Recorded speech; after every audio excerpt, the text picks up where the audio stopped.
नमस्कार दोस्तों, आज हम बात करेंगे धनतेरस 2020 कब है, पूजा का मुहूर्त कब है, क्या पूजा में क्या करना चाहिए, खरीदारी कब करनी है, क्या खरीदें, क्या ना खरीदें, ये सारी चीज़ें हम लोग डिटेल में बात करेंगे। तो सबसे पहले आपको बता दें कि धनतेरस 13 नवंबर 2020 को है। इस दिन कार्तिक मास की कृष्ण पक्ष की त्रयोदशी तिथि है, जो कि 12 नवंबर की शाम से लेकर के 13 नवंबर की शाम तक है। और हम लोग उदया तिथि के हिसाब से पूजा करते हैं और शाम की भी पूजा हमको 13 नवंबर की मिल रही है, इसलिए इसमें कोई कन्फ्यूजन नहीं है। 13 नवंबर 2020 को ही हम धनतेरस मनाएंगे। धनतेरस की पूजा कब करनी है?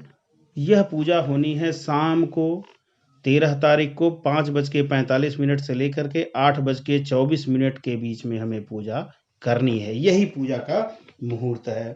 तो पूजा का मुहूर्त शाम को पौने 6 बजे से लेकर के 8:30 बजे तक है। अब इसमें हम पूजा किसकी करते हैं? लक्ष्मी गणेश की करते हैं, धनवंतरी की पूजा करते हैं, कुबेर की पूजा करते हैं और यम की पूजा करते हैं।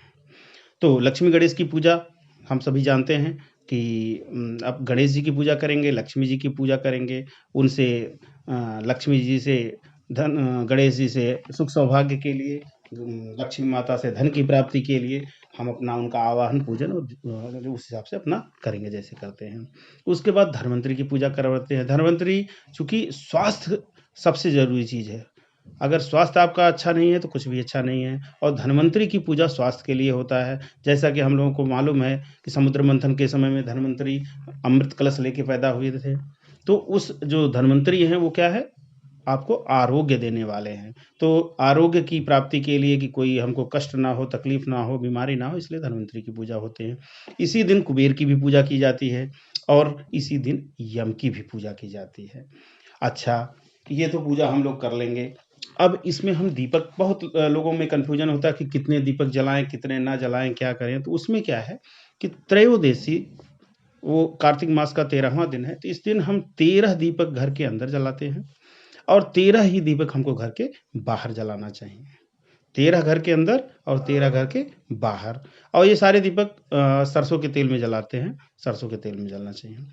एक दीपक यम के नाम पे भी जलाया जाता है। यम की पूजा इस दिन होती है, जो बहुत इम्पोर्टेंट है। और यम की पूजा हम क्यों करते हैं?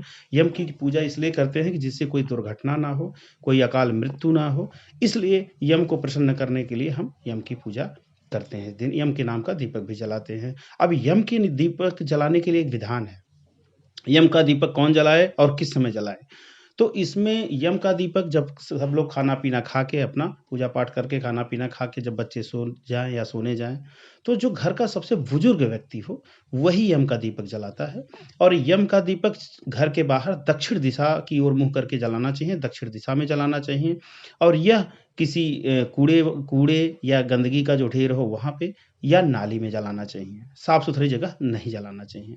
तो यह दीपक बड़े बुजुर्गों को जलाना चाहिए, जिससे कि कोई आकस्मिक मौत ना हो। और उनको भी जलाना चाहिए जिनका घर पश्चिम या दक्षिण की तरफ हो, क्योंकि यम का निवास दक्षिण की तरफ माना जाता है, तो उनको भी इसको ज़रूर जलाना चाहिए। तो इस बात का ज़रूर ध्यान रखें। अब आगे हम बात करते हैं कि क्या खरीदें, क्या ना खरीदें। इस दिन हम लोग जानते हैं कि हमें सोना, चांदी, बर्तन इत्यादि खरीदने चाहिए। इसमें कुछ चीज़ें हैं जो संभव हो। देखो, ये तो है कि अपने शक्ति सामर्थ्य के अनुसार ही इंसान खरीदता है। तो जो भी आप संभव हो खरीद लें। 6-7 चीज़ें हम बता दे रहे हैं जो आपको खरीदनी आवश्यक हैं, अगर आप खरीद सकें तो।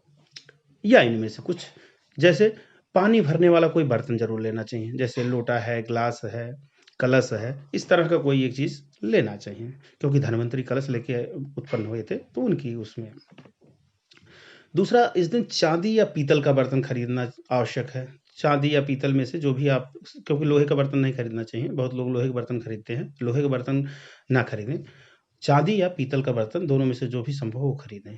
इस दिन धनिया का बीज खरीदना चाहिए, उसकी पूजा करनी चाहिए, और हो सके तो इसको पूजा करने के बाद गमले में लगा देना चाहिए, इसको बहुत शुभ माना जाता है। झाड़ू खरीदना चाहिए सफाई के लिए, क्योंकि स्वास्थ्य अच्छा रखने के लिए सफाई बहुत ज़रूरी है। और झाड़ू सफाई के लिए सर्वोत्तम माना जाता है, इसलिए झाड़ू या सफाई से संबंधित और भी चीज़ें खरीद सकते हैं। इस दिन संभव हो तो श्री यंत्र खरीदना चाहिए लक्ष्मी जी की प्रसन्नता के लिए, क्योंकि श्री यंत्र से लक्ष्मी जी प्रसन्न होती हैं और लक्ष्मी जी प्रसन्न रहें, इसलिए हमें लक्ष्मी के लिए श्री यंत्र खरीदना चाहिए। जो व्यापारी बंधु हैं, ऑफिस कार्यालय वाले हैं, वो लोग, उनको जो रजिस्टर खरीदना है, जो या बही खाता खरीदना है जिसमें वो अपना लेखा जोखा रखते हैं, वो इस दिन खरीद लें। लेकिन ध्यान रहे, इस दिन उसको यूज नहीं करना, प्रयोग में नहीं लाना, प्रयोग में दिवाली से ही लाना है, लेकिन खरीदने वाला काम आज ही कर लें। अब क्या ना खरीदें, कुछ चीज़ें ऐसी हैं जो बिल्कुल भूल के भी ना खरीदें, नहीं तो आपका सारा पूजा पाठ व्यर्थ चला जाएगा और फायदे की जगह नुकसान होगा। कांच का बर्तन कोई नहीं खरीदना चाहिए, कांच या उससे बनी कोई भी वस्तु कभी ना खरीदें, क्योंकि यह शुभ नहीं होती है। काली रंग की कोई चीज़ नहीं खरीदें। लिक्विड नहीं खरीदना चाहिए, जैसे तेल, रिफाइंड, घी, इस तरह की चीज़ें नहीं खरीदनी चाहिए। लोहा नहीं खरीदना चाहिए, लोहा या लोहे से बनी कोई वस्तु नहीं खरीदनी चाहिए, जैसे कैंची, चाकू, ये सब चीज़ें भूल कर भाई ना खरीदें। अच्छा, अब मुहूर्त की बात करते हैं कि कब खरीदें। तो देखिए, क्योंकि 12 तारीख को शाम को ही त्रयोदशी लग जा रही है, धनतेरस लग जा रही है, तो सुबह से ही खरीदारी का मुहूर्त है। सुबह 7 बजे से ही मुहूर्त है और रात को 10:30 बजे तक मुहूर्त है। तो आप किसी भी समय खरीद लीजिए, कोई उसमें समस्या नहीं है।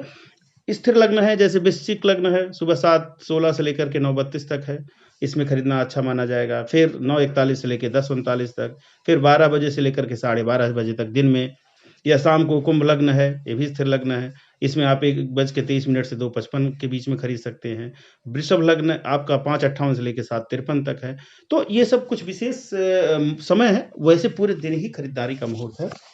आप किसी भी समय सब खरीद सकते हैं, इसमें आप बिल्कुल समय के चक्कर में बहुत ज़्यादा ना पड़ें।